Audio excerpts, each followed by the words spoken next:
20 है तो 2 3 3 टाइम्स कटेगा। तो टोटल नंबर ऑफ ट्रीज पूछा 3 टाइम्स तो 300 हो गया। ठीक है, देखते हैं कैसे किया। एक मेथड ये है जिसे मैं सॉल्व किया था।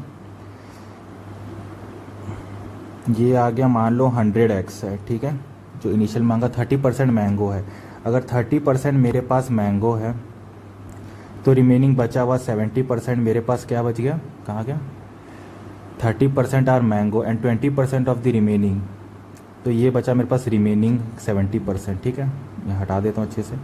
70% रिमेनिंग बचा। अब इस 70% का क्या है, 20% of remaining are jackfruit. Okay, तो इसका देखो, इसका 20% मतलब 70 का 20% हो गया 12, 14 हो गया। 70 का 20% हो गया 14, तो 14 माइनस करते 56x आ गया। ठीक है, 56x आ गया रिमेनिंग।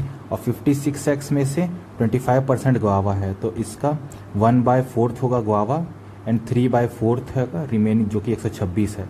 तो यही चीज़ मैं किया, 56x का 3/4 कर दिया, जो कि मेरा 126 था। यही चीज़ सेम किया।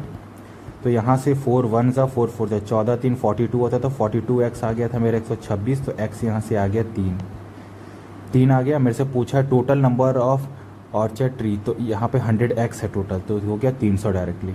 ये एक मेथड हो गया जिसको मैं सॉल्व किया था।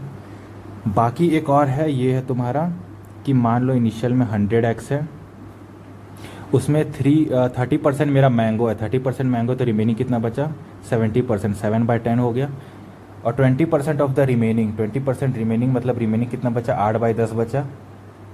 फिर 25% गुआवा है, तो अगर 25% गुआवा है तो बाकी रिमेनिंग कितना बचा, 3/4 बचा। और ये डायरेक्टली हो गया 126। ऐसे भी निकाल सकते हैं। 100 से 100 डायरेक्ट कट गया। ठीक है, 4 2 ज़ा हो गया, यहाँ से 2 हो गया, 3 2 ज़ा 6 हो गया, 6 2 ज़ा 12, 6 1 ज़ा 7, 3 ज़ा एक्स का वैल्यू यहाँ से डायरेक्टली 3 आ गया। ये भी कर सकते हैं, जो मेथड सही लगे वो सही है। ये मेरे को कंफर्टेबल लगता है क्योंकि बेसिकली कुछ फ्रैक्शन नहीं है तो कोई दिक्कत नहीं होता है, माइंड पे भी हो जाता है। इसमें कटता डायरेक्टली है क्योंकि फ्रैक्शन में दिया नहीं है, तो ऑफकोर्स सी बात है जो भी मेरा वैल्यू आएगा ये वाला, ये पूरा का पूरा कटेगा 126 से ही, तो इतना सोचना है ही नहीं कि फ्रैक्शन में है नहीं कोई मेरा ऑप्शन। नेक्स्ट में मूव ऑन करते हैं।